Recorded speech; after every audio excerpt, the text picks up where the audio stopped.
Bon, on va s'attaquer maintenant à la traction. L'ancien propriétaire avait supprimé la courroie. Il avait enlevé un ressort de traction, du boîtier de traction. Je l'ai remis, il se mettait là-bas. Bon, je ne sais pas si on le voit.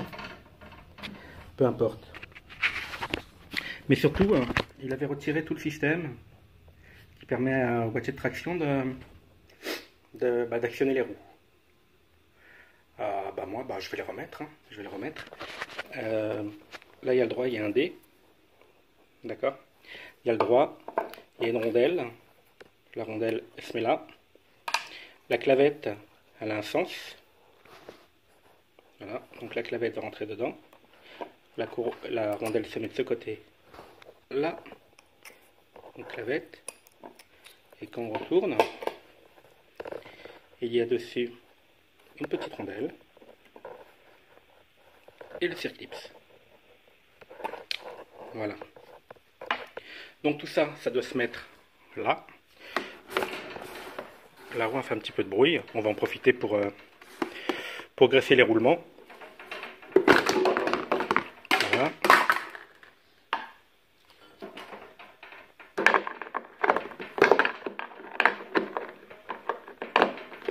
Je vous avais dit qu'il y avait deux roulements, un roulement intérieur et un roulement extérieur. Donc c'est des billes, c'est du métal, donc ça on va pouvoir les dégripper, si elles sont grippées. On va les dégripper quand même, comme la machine a plus de 10 ans, ça leur fera pas de mal, et puis surtout je vais les regraisser. Donc la roue elle est prise en sandwich. La roue est prise en sandwich par un écrou ici, et cet écrou là. Donc quand on serre cet écrou là, ce boulon plutôt qui est en dessous, ici, il se fixe là, et quand on le serre à fond, ça se met à emporter, et on peut serrer très fort, la roue tournera toujours. C'est l'avantage de ce type de roue qui ne prennent pas le jeu. Voilà. Donc il y a un roulement qui est là, et un roulement qui est en dessous.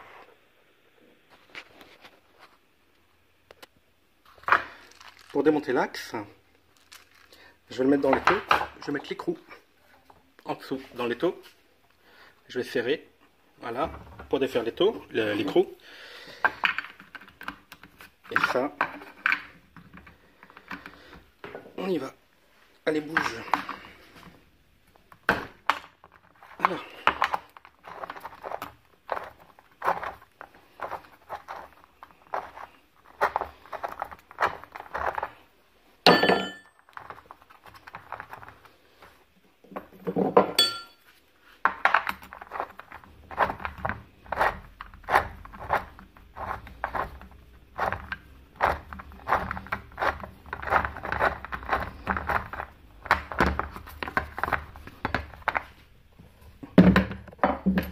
Voilà l'écrou.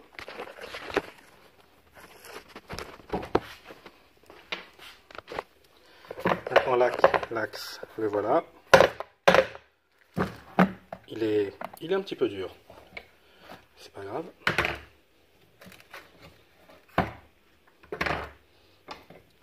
Voilà, je le pose là. Je vais protéger avec l'écrou. Un petit peu de dégrippant.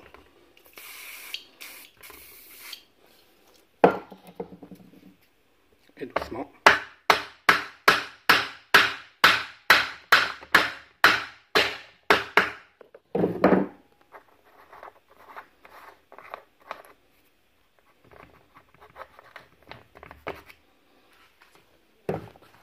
Voilà, il est sorti. Le roulement, ça c'était le roulement extérieur. Il est resté bloqué. Donc je vais l'enlever, je vais le débloquer, je vais le nettoyer. Ce roulement là, je vais l'enlever avec un tournevis.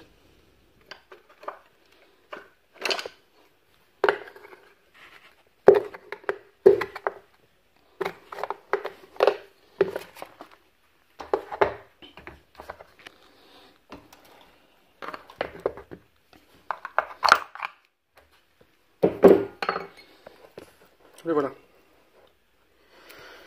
Donc ici sur le côté on peut voir les petites billes, ça tourne bien.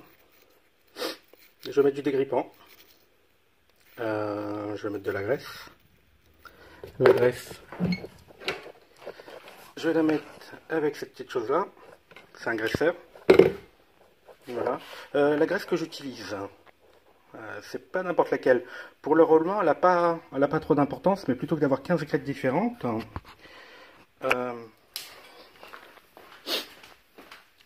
j'ai acheté cette graisse-là, que vous devez connaître. C'est de la graisse Facom, elle est au lithium. Qu'est-ce qu'elle a de particulier? C'est qu'elle supporte la haute température. Bon, sur les roulements de roue, ça n'a aucune importance. Mais elle n'abîme pas les plastiques. Et il y a des graisses qui peuvent abîmer les plastiques. Elle supporte les très hautes températures. On les met dans les voitures au niveau des cardans. C'est un endroit qui chauffe pas mal. On peut les mettre sur les biellettes axiales de voiture. C'est pas un endroit qui chauffe beaucoup. Mais quelque chose qui chauffe énormément, c'est ça. Donc les renvois d'angle de débroussailleuse. Voilà. Les renvois d'angle de débroussailleuse. Moi je mets que cette graisse là. Cette graisse Facom. Il y a des graisses qui sont à Casto, des graisses spéciales, mais qui coûtent dans les 8-9 € le petit flacon. Alors que le Facom chez Oscaro il a 10 € et puis il est pour les roulements qui chauffent énormément en voiture. Donc pour cette pièce qui chauffe aussi beaucoup, ça chauffe énormément. Ça c'est celui-là c'est un McCulloch, un gros, un 42 cm. Ou alors derrière il y a un Iseki chez Daiwa 1700 watts. Donc très puissant, très puissant, qui fonctionne très bien, dont la tête chauffe pas mal. Et cette graisse, je l'utilise aussi dans les tailles haies. Les tailles haies, et ça c'est un taille haie inclinable, donc il a un renvoi d'angle là, un graisseur, et il a la platine aussi qu'il faut graisser. Donc j'utilise cette même graisse au lithium. Je pense pas qu'elle soit néfaste. Même s'il y a de la partie plastique là, dedans, non, il n'y en a pas normalement. Mais comme c'est fait pour la haute température, et ça chauffe vraiment beaucoup, à la mode de toute façon, après chaque utilisation, je complète. Pas ça, ça chauffe moins. Ça chauffe beaucoup, donc je complète. Je le bourre avec, d'où l'avantage d'avoir ce petit bec. Parce que je peux remplir l'orifice assez facilement. L'appareil il était fourni aussi avec un câble. Un câble, voilà, c'est pour les graisseurs. D'accord? Donc on le met là pour les graisseurs. Moi j'en ai pas aujourd'hui l'utilité. Et ça permet aussi d'éviter de rentrer à chaque fois un tournevis dans le pot de graisse à nettoyer et tout. Donc là je le remplis une fois. Il y en a pas mal. Et puis je sors au fur et à mesure. Et puis par le petit bec, je vais pouvoir, ce qui nous intéresse maintenant, graisser l'intérieur. Voilà, graisser l'intérieur du roulement. Donc le petit bec va pouvoir rentrer. Donc je vais commencer par le dégripper comme je vous ai dit, pour enlever le maximum de saleté à l'intérieur. Et je vais le graisser. D'accord? Et de l'autre côté, donc je vais le défaire là. Là il est un peu grippé. Ça, je vais le brosser. L'axe du boulon, je vais le brosser. Je vais le graisser. Je vais le réinstaller. Bon, on va se revoir après. Voilà, donc j'ai tout graissé. J'ai réinstallé. J'ai remis les trous dedans. Et j'ai resserré l'écrou central à fond. Donc je vous ai dit que c'était un serrage en sandwich. Donc il est serré à fond. Et après celui-là on pourra le serrer sur l'axe de la tondeuse.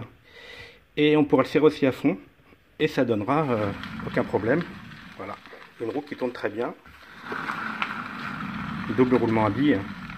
C'est génial. Donc là il y a encore un autre roulement. D'accord. Un roulement en sortie. C'est un peu dégueulasse.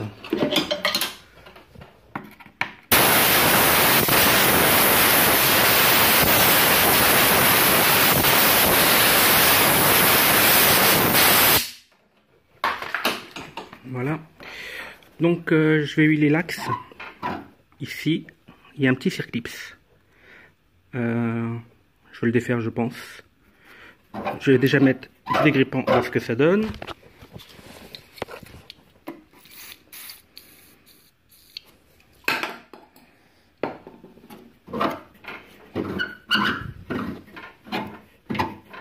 Voilà, le bruit, c'est de l'autre côté. Donc en fait, il doit y avoir un autre roulement là encore. On verra après. Ça, c'est pas indispensable parce que comme c'est un roulement fermé, ça sert à rien de le huiler. Et là, le bruit, ça peut être plus du côté tondeuse.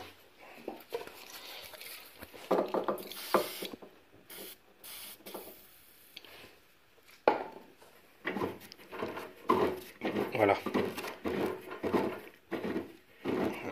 Ça grince plus. Ça grince plus. Donc c'était bien du côté tondeuse. Donc ça c'est des roulements qui sont graissés à vie, normalement. Sur les tondeuses, c'est vraiment graissé à vie. Sur les voitures, ils les appellent graissés à vie. Ils disent qu'ils ont une durée de vie de la voiture. Bon, ça c'est pas tellement vrai. Mais c'est ce qu'ils écrivent. Quoi qu'il en soit, les roulements comme ça, ou le roulement fermé, ils craignent rien. De toute façon, il n'y a pas de jeu, il n'y a rien. Il tourne bien. Là, le bruit qu'on entend, c'est le boîtier de traction, parce que dedans, il y a des engrenages et c'est huilé. C'est normal qu'il fasse du bruit. Je pourrais vérifier s'il y a de l'huile dedans, mais pour l'instant, j'ai pas envie de le faire. Voilà, pour l'instant, je vais brosser. Je vais installer ma petite clavette, ma rondelle, et ma roue, et puis voir ce qui se passe.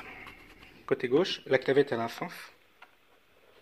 Regardez, le côté arrondi vers le bas.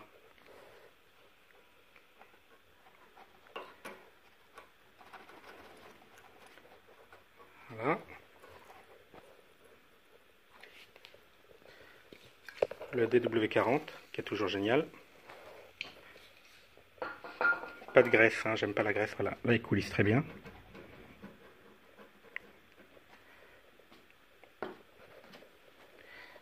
La tête.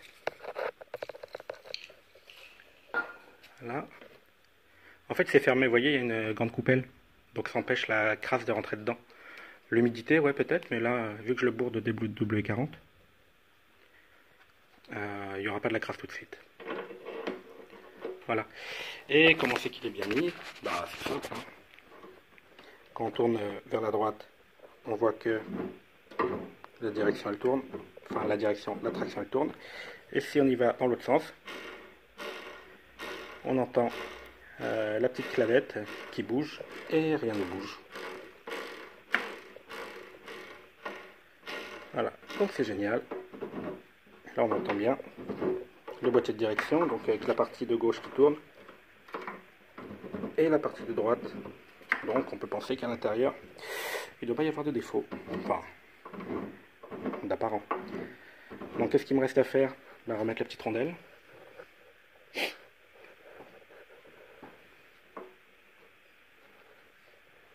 Voilà, le circlips, là je crois que j'ai besoin des deux mains.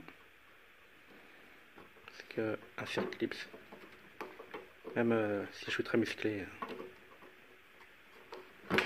ça ne marche pas. Donc je vais prendre ma pince à circlips. D'une main le circlips, hein, c'est fort.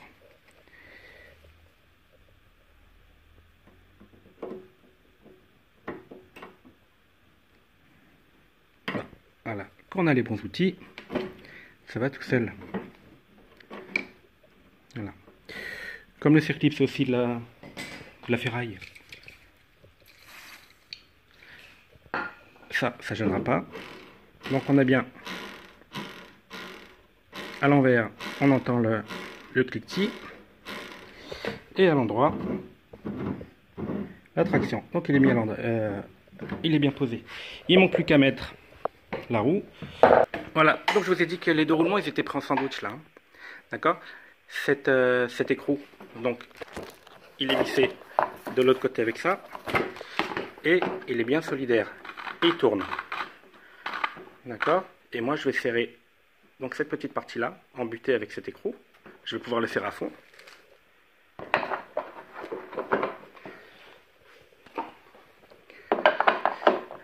C'est pas le serrage qui va gêner les roulements. Je pense que je radote, hein, vous avez compris. Voilà.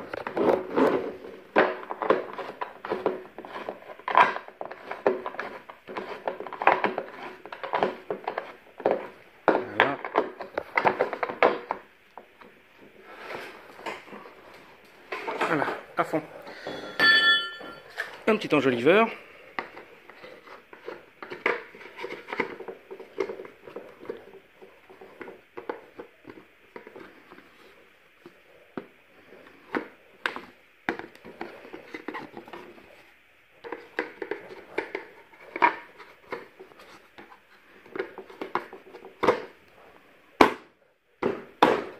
Voilà. On entend bien le cliquetis, le frottement du plastique derrière, mais c'est pas grave. Et de l'autre côté, on entend la traction.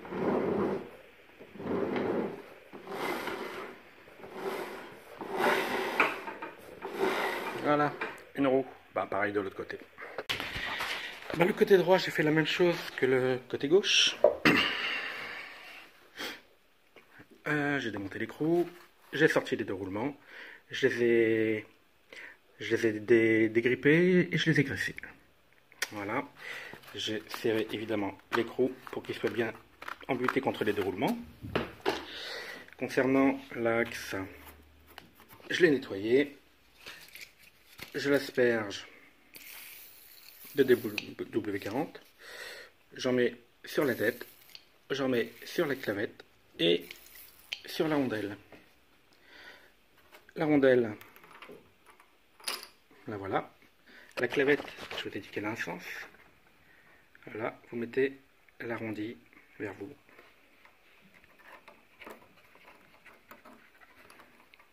Voilà, je l'actionne plusieurs fois. Voilà, donc on voit bien qu'elle bouge. Là, il y a plein de DW40, je peux le mettre. Donc c'est le fameux... voilà, le D, vous le voyez en haut. Voilà. Je le mets. J'attends qu'il se clipse, il va descendre. Voilà, c'est bon.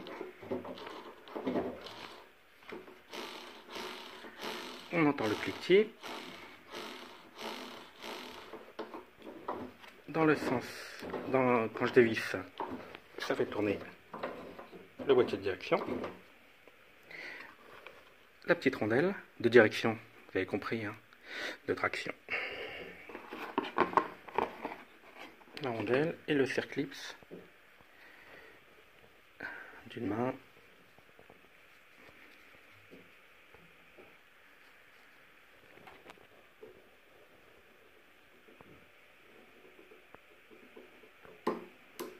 Voilà. Je le tourne pour être sûr qu'il est bien dans la gorge.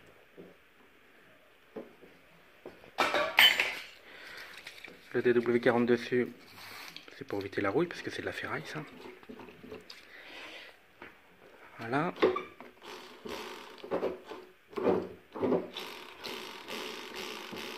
Dans le sens horaire, le cliquetis, anti-horaire, le boîtier de traction. J'ai graissé les axes là, les axes en haut. Voilà. Ensuite, on met la roue.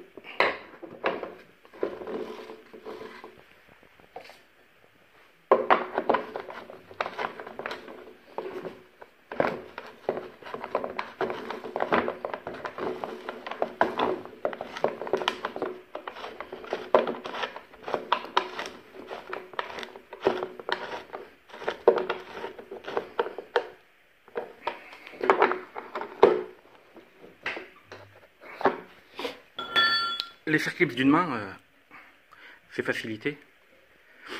Voilà, quand on prend du matériel de qualité, ça marche très bien avec les pointes qui se cassent pas. Quand on prend du bas de gamme, ces pointes-là, elles tiennent pas très bien. Évidemment, du Facom, hein. Ça marche bien. Voilà, on va contrôler que tout est bien mis. D'abord, je remets l'enjoliveur. J'écarte un petit peu les pattes là pour bien coincer. Sans le casser évidemment.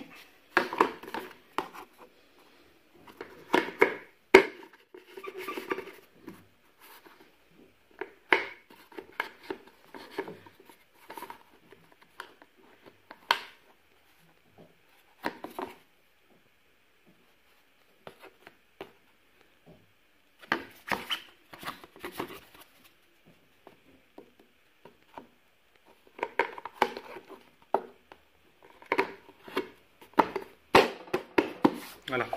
Et si tout fonctionne bien, bah, sans le moteur, on n'a pas besoin du moteur. On voit que là, la roue,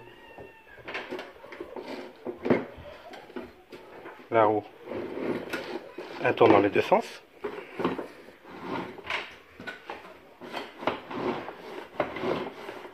D'accord, elle bouge. Mais si jamais j'actionne l'embrayage, elle tourne dans un sens et l'autre côté, là, elle coince. D'accord, donc en marche arrière, elle coince. Donc c'est bien posé. Voilà, c'est bien posé. Je viens de voir un petit souci.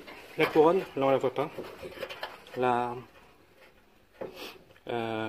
Le pignon d'entraînement de la courroie, il est cassé un petit peu.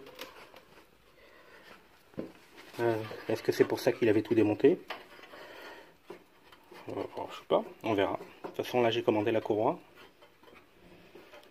J'ai encore du travail sur le moteur. Hein.